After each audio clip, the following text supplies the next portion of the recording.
มันยังย่ายพดสวนบ่ไว้เบิ่งดึงป่าหมึกสลีเด้อเฮ้ยโอ้คุณแล้วเบิ่งต้นสลีเฮ้ยโอ้ยสายยางบ่ได้ซื้อใหม่พ่อแม่พี่น้องเอ้ยยังบ่มีเวลา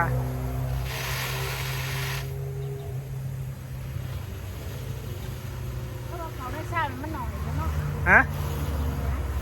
บ่น้อยจีน้อยแล้วบางทีได้จะมาชิมไหลบ้างตัวเป่งไปหดถึงพุ่นนี่เด้อหดไปทางพุ่นน่ะหดเย็นๆเนี่ยหดเย็นๆเนี่ยยามเย็นๆเนี่ยเย็น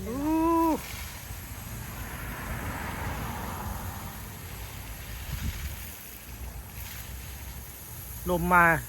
ค่อยๆเลยพ่อแม่พี่น้องเดี๋ยวนี้ได้ไปขายวินโดว์เลยเย็นๆน้อยๆหนึ่งแล้ว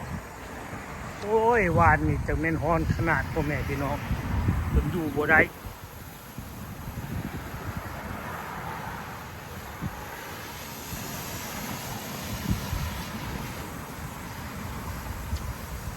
เซรีก็งามปลูกตามป่าหญ้าเด้อพ่อแม่พี่น้องซับปลูกไปทั่วทิพย์ มันก็ขึ้นตามภาษาชาวนาเนาะแล้วแต่อันนั้นซับเสบนไหนมันก็เกิดว่าห้อยเบื้องต้นสลีได้เลยดึงม้วนมาก่อนตีเลยเขาเห็ดเป็ดมาบอกกันเนาะ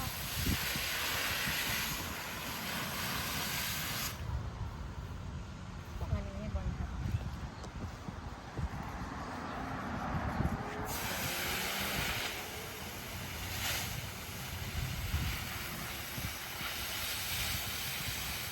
เอาเท่า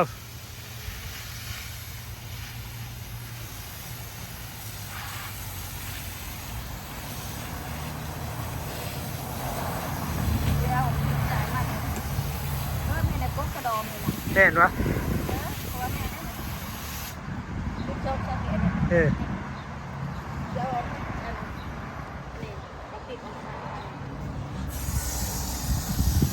มักสลีก็งามพ่อแม่พี่น้องเบิ่งนู่นนี่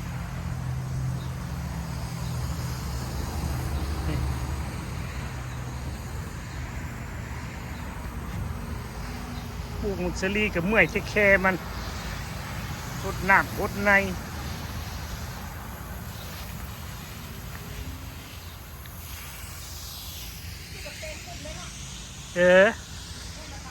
ฮะแม่แก้มจะแม่นเลยนี่ก็ปลูกให้มันขึ้นข้างนี่มันแกงกว่าได้บ่แม่พี่น้องนี่ก็ต้นสลีปลูกบัวลายดอกแถวนี่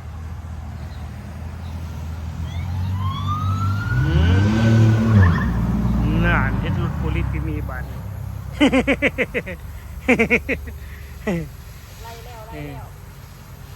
ติดไฟตำรวจใส่ก็มีเลยรถพวกวัยรุ่นเขาเนี่ยมีแต่พวกขี้ดื้อทั้งนั้นมันแกงปุ้ม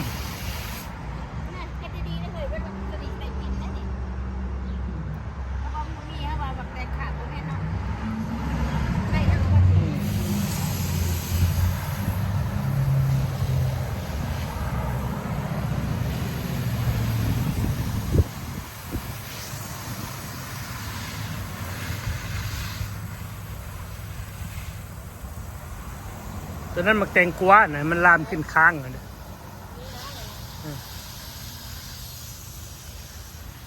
ในหมกบวบงอกหมกบวบจะแม่นมันหลายพ่อแม่พี่น้อง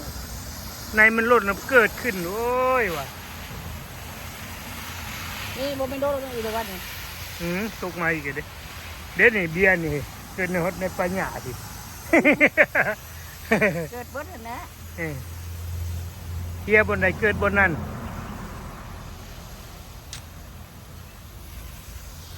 ยามแรงๆมาพ่อแม่พี่น้องมันเบิดแล้วมันหลุดออกเบิดล่ะ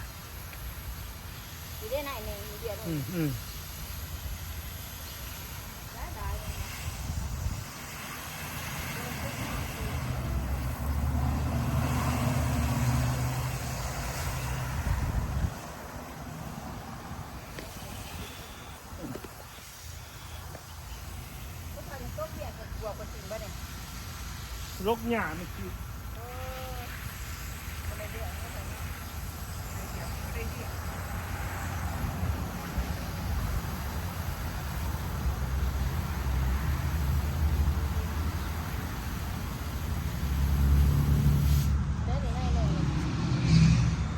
นี่ก็แม่น แม่นเบิดเลยเฮียเสียบนได้มือเกิด นี่ก็แม่น อืม ป้าเป็นร้อยเขาจะไปเห็นนั้นป้าเป็นร้อยพี่ ร้อยได้จัดหญ้ามันก็ตายเลย นี่ป้าตัวนี่ก็แม่น มาสิฮด ป้าตัวพี่ แม่นเบิดแล้วมันเกิดตับไปหญ้ามันเป็นแม่นบวก จะได้ป้าตัวนี่นะเอ็มจะเป็นแย่ให้เขาตกไปที่ไหนมันปิวไป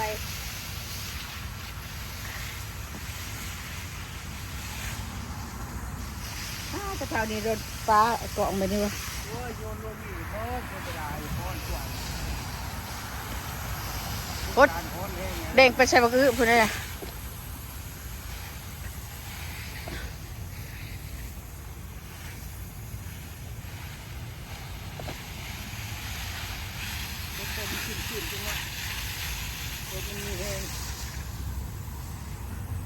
เด้งไปใช้บักอันนั้นบักอื้อเด้อฮะนะไปขางได้ที่ไปได้นี่นะซ้อนซ้ายไปน้ำมันบางชะดีนี่เท้าเอาจะก็อาบน้ำนะเนาะจะไปบ่ได้ค่ะนะคือว่านะโคตรสวนพี่น้องฮ้อนมันนี่จมจะมาฮ้อนนี่แหละมันนี่บ่จมยังดอก หัวนอนไว้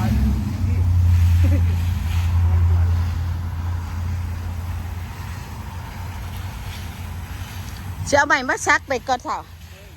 ใบมันปงกินหยอดไปน้ำนี่นะถ้ากลางบ้านเท่านี้นะหยอดมันดอยนะมันนี่เก็บกินนะบ่จะเกี่ยวนะอื่นนะหยอดบักบัวพุ่นนะโต๊ะขึ้นก็ขึ้นโต๊ะก็โต๊ะนี่เอาใบมาซักไว้มันเป็นเบาเด็ดได้พี่น้องเลยเด้นี่เบี้ยมันเบี้ยบักบัวกระโดดบ่ได้เก็บในมันเบิ่งดูดิอันนี้ดิหลายอีได้นี่นะสิยังไงพี่น้องเบิ่งนี่ก็เป็นวันน้ำมีหน่อยเลยไงตัวว่าเดินบ้านพวกคนนี้ตรงนี้นี่เบี้ยบักบัวกันตัวพันตัดหญ้ากันไถไปน้ำหญ้าก็มีเบี้ยหนึ่งปลายมันเกิดไปเลยนี่เบี้ยบักบัวกันนี่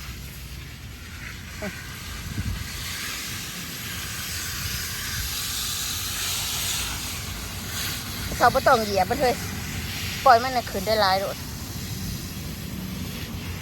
เป็นเครือบุ้งอยู่แถวนี้เพราะว่าอยู่ในนี้มันก็ลายแพงอยู่ท่านเนี่ยดูนี่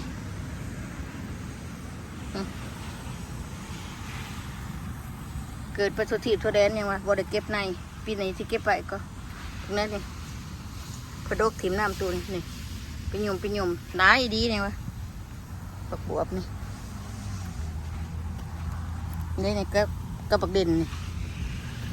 เป็นเครือไป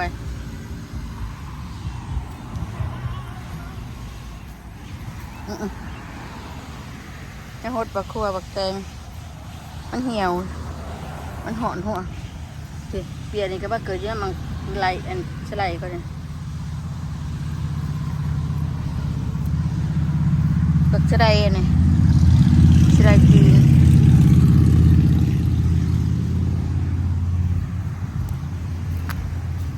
เขามาชวนมักแตงเนี่ยสิได้กินอยู่บ่เนี่ยมันหอนปลานี่นะสิได้กินอยู่อะว่าสิปลูกเขามันหอนลายว่าสิเอาเขามาดำหอนโพดหอนเรือ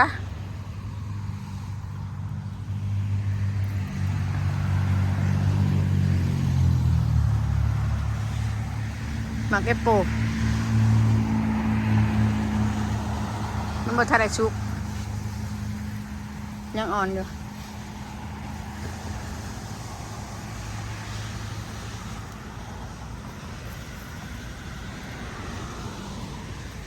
เขาเด็ดหยอดบกเป็นให้มันเป็น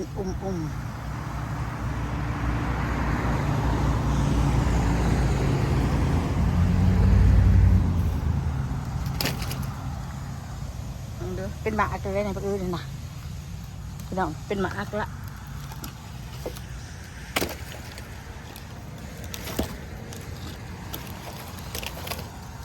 โอ้ยโทษพี่น้องนี่ดิเอาเบียร์มันออกมาตหันบวบๆนะเอามาใส่นี่ไปเบิดเต็มอยู่นี่เช็ดจังเลยล่ะบักปูบักอันนั้นบักน้อยบ่มีบักน้อยมีแต่บวบอย่าไปได้กินอะไรก็กินอันนั้นได้ได้โพดบักเชอรี่ก็ปลูกคือว่าห่างบัดที่เรื่อง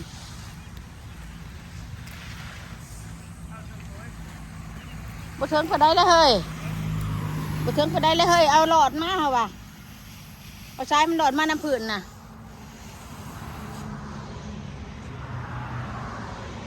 ไปบ่ได้แล้วพระเจ้าทักนั่นน่ะมันนั่น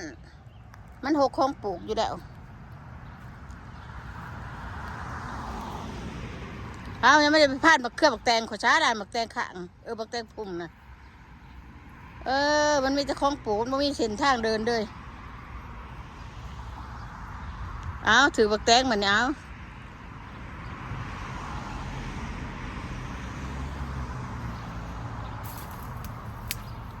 หดฝุ่นข้างในก็บ่เปียก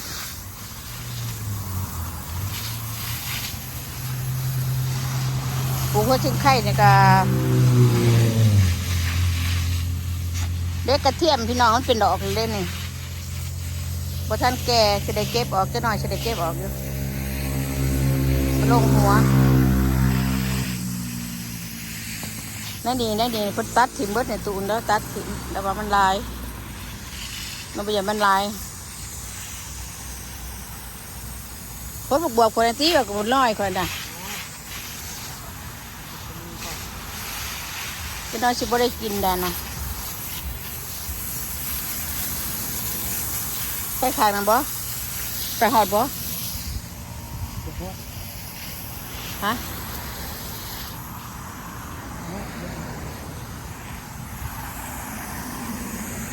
มันหอนกลัวละพี่น้องนะบวบก้นใหม่นะใช่ไหมบวบก็หมักน้อยก็มีในเดียวในเดียวบนซักรักกันในเดียวนะบนเขาซักรักอยู่นี่บนตัวนั้นคณะรักนั่นนะบ่แม่นดักนั่นมันมีหมักด้อยต้นเดียวเนี่ยถนอมมันอยู่พ่อจะไม่ใช่ฮักหมักน้อยมีต้นเดียวหมักอันบวบเรียมมาทั่วกะจักสิได้กินบ่นี่เลยเกิดขึ้นน้ำก็มีตกไปเท่าเครือก็มีฮะ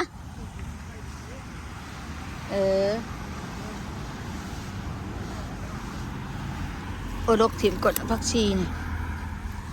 เพราะว่าผักถั่วสิบ่ได้กินนี่ผักถั่วนะถั่วเขียวถั่วขาวถั่วแดง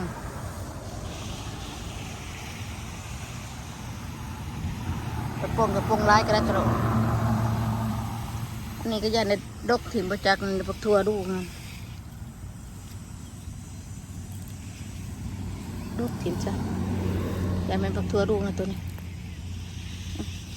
มันจะมาปนกับผักถั่วตัวนี้มันแผลหมดเลยได้เขาคอยขึ้นสิได้กินอันนี้บ้านแล้วก็อาญะเลยเขาบ้านเขา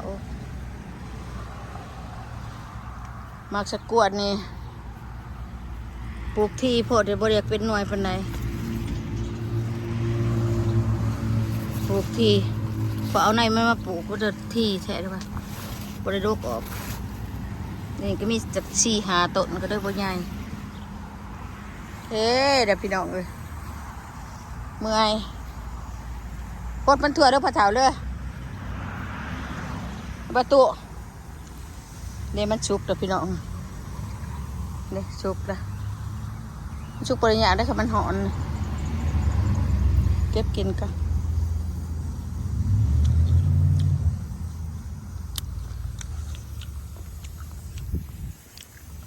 โอเคพี่น้องเอาตู้อยู่ดีไม่แห้งบาย